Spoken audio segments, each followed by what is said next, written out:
manusia secara umum, mereka ini tidak syukur kepada Allah. Dan mereka zalim. Allah menyebutkan juga dalam surah Ibrahim di ayat 34, Allah berfirman, "Wa in ta'uddu ni'matallahi la tuhsuha innal insana la zalumun kafar." Seandainya kamu menghitung nikmat-nikmat Allah, kamu tidak akan dapat menghitung nikmat itu. Sesungguhnya manusia sangat zalim dan sangat kufur. Manusia sangat zalim dan manusia sangat kufur kepada Allah. Zalim, banyaknya mereka berbuat dosa kepada Allah Ta'ala. Banyaknya mereka maksiat kepada Allah. Zalim dia kepada dirinya, zalim kepada Allah dengan berbuat syirik, dan zalim kepada orang lain. Maka Allah menyebutkan, wa in ta'uddu ni'matallahi la tuhsuha innal insana la zalumun kafar. Zalum atas wazan fa'ul, artinya sangat zalim manusia. Kafar atas wazan fa'al, artinya manusia sangat kufur kepada Allah. Tidak terima kasih manusia kepada Allah, tidak syukur kepada Allah. Dan demikian memang umumnya manusia. Allah juga menyebutkan dalam ayat yang lain, dalam surah Al-Baqarah, innallaha ladzu fadlin 'alan nasi walakinna aktsaran nasi la yashkurun. Sesungguhnya Allah punya karunia yang sangat besar kepada manusia, tapi kebanyakan manusia tidak bersyukur. Makanya kita bersyukur kepada Allah dengan apa? Dengan mentauhidkan Allah, menjauhkan syirik. Bersyukur kepada Allah dengan melaksanakan ketaatan kepada Allah, menjauhkan maksiat. Kita bersyukur kepada Allah dengan selalu kita menuntut ilmu syar'i, kemudian kita melakukan amal-amal saleh. Ikhwani fiddin, azakumullah. Tadi saya sebutkan bahwa sifat manusia yang pertama itu apa? Zalim. Yang kedua, kufur. Yang ketiga, jahul. Manusia punya sifat apa? Yang ketiga, jahul, bodoh. Kalau bahasa kasarnya sangat bodoh atau bodoh kuadrat.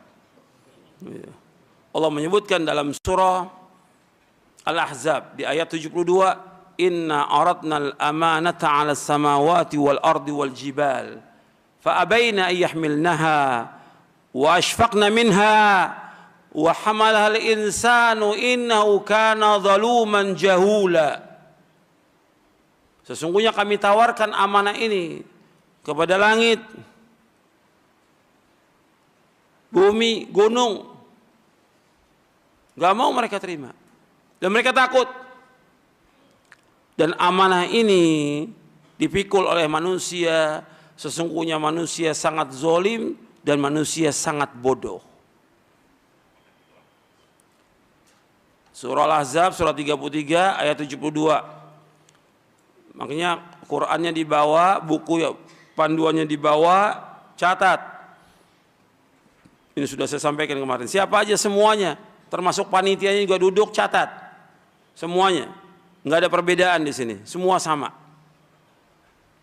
Allah menyebutkan dalam ayat ini bahwa manusia zaluman jahula, sangat zalim dan manusia sangat bodoh.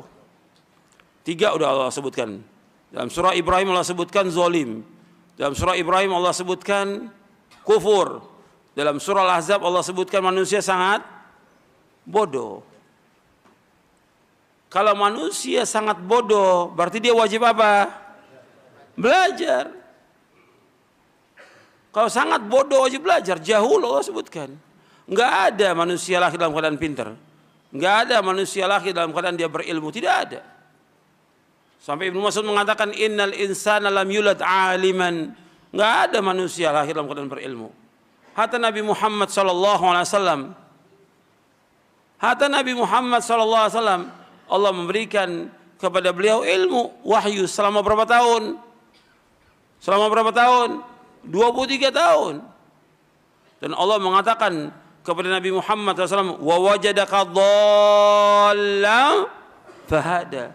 Kami dapati engkau dulu itu sesat, bingung. Allah memberikan petunjuk. Kita juga demikian semuanya. sesat, Allah berikan hidayah kepada kita. Kita bersyukur kepada Allah. Makanya kita harus terus untuk apa? Belajar. Dengan belajar itu kita tahu bagaimana kita mentauhidkan Allah. Sehingga hilang kezaliman. Karena kezaliman yang paling zalim di muka bumi apa? Syirik. Sebagaimana wasiat Luqman kepada anaknya, ya bunayya la tusyrik billah, inna syirka la dzulmun adzim. Wahai anakku, jangan berbuat syirik. Syirik kezaliman yang amat besar. Dalam surah Luqman, syirik merupakan kezaliman yang paling besar. Enggak ada kezaliman yang paling besar di muka bumi kecuali syirik. Baru nanti kezaliman yang lain banyak lagi. Tapi yang paling besar syirik. Maka dengan kita belajar ini kita akan tahu yang mana tauhid, yang mana syirik. Kita akan tahu yang mana sunnah, yang mana bid'ah.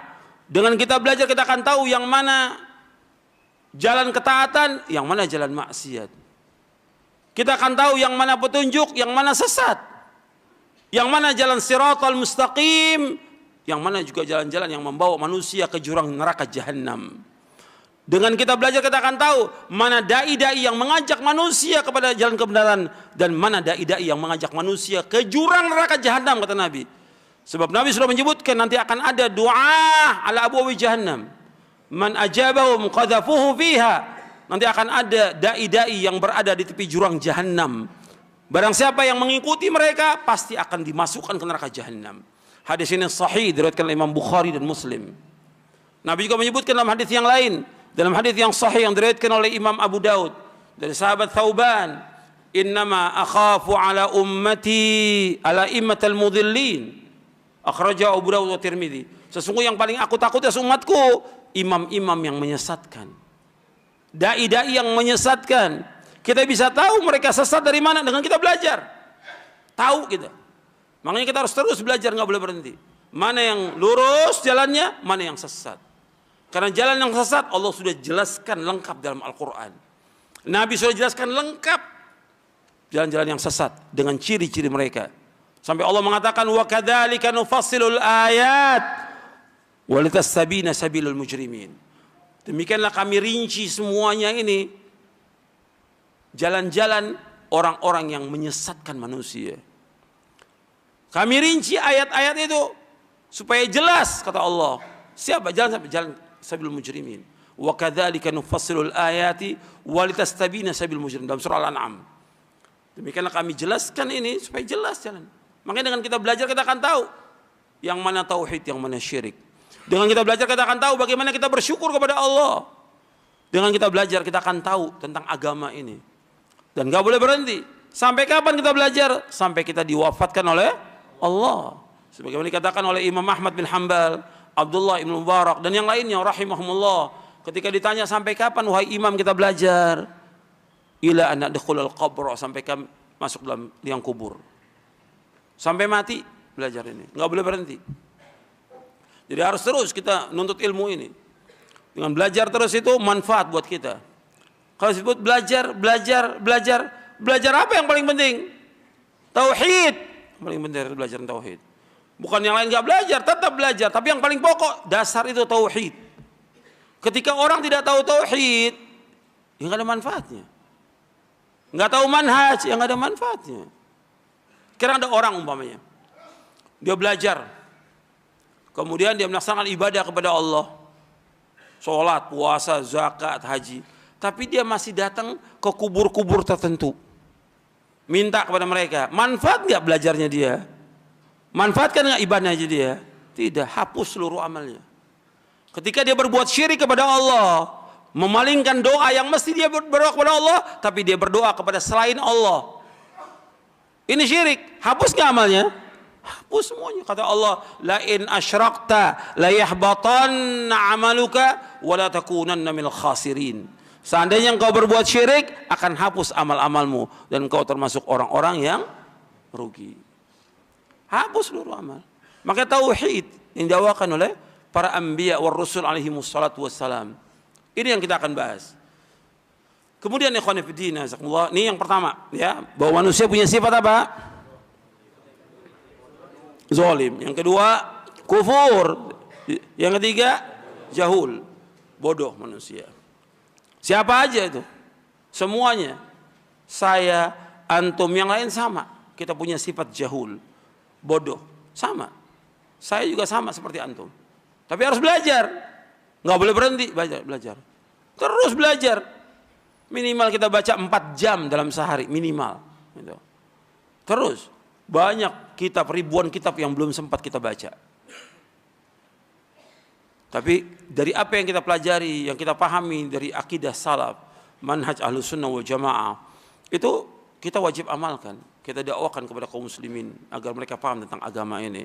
Karena kita sebagai dai itu wajib untuk menyampaikan kebenaran.